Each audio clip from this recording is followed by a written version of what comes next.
We like to imagine that peace is the default, that violence is the exception, that people, left to themselves, will choose kindness, that war is what happens when something goes wrong. But that's not what history shows. History isn't a long story of peace interrupted by blood. It's the opposite. Most of history is blood. And peace, when it appears, is fragile, temporary, rare. Look back at any century, any empire, any map. What do you see? Lines drawn by war, nations built on conquest, wealth extracted through slavery, progress paved through colonization, control maintained by force. There's no golden age. Not for everyone. The Romans brought law and crucifixion. The Greeks gave us philosophy and owned slaves. The British Empire built railroads on stolen land. America wrote freedom into law while denying it to millions.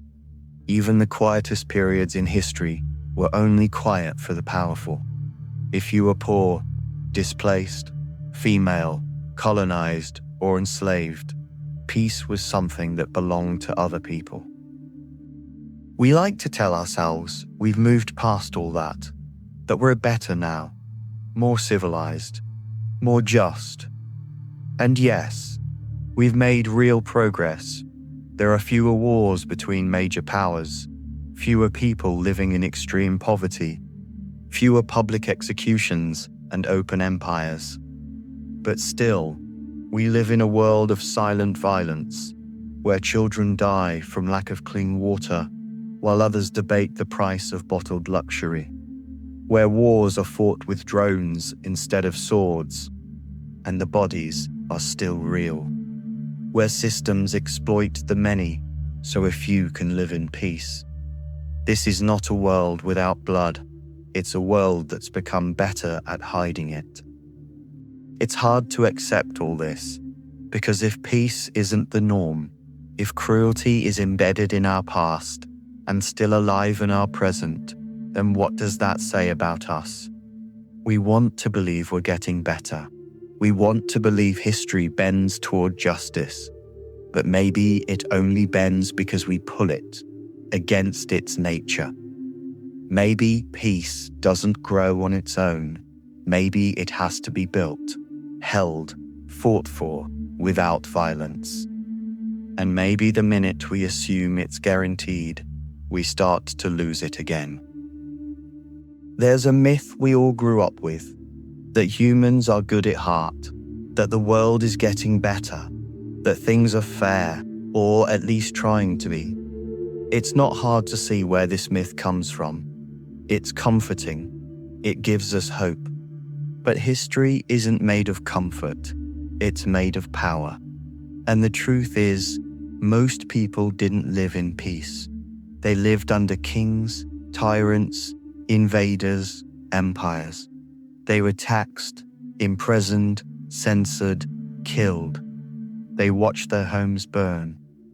They watched their cultures erased. They watched their children taken. That's not pessimism. That's just memory. And memory matters, because if we forget what the world has been, we'll believe it was always like this, and we'll forget how easily it can go back. So if history is blood, what now? Do we give up? Get cynical? Decide it's all meaningless? No, we do the opposite. We stop expecting peace to be natural, and we start treating it like the rare, fragile thing it is. We protect it. We nurture it. We don't take it for granted.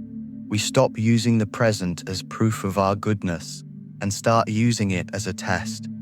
Are we still hurting people? Are we still building systems that exploit? Are we still lying to ourselves about who we are? Because if we don't ask, we're just repeating old history in a cleaner uniform. Real peace isn't just the absence of war. It's the presence of justice.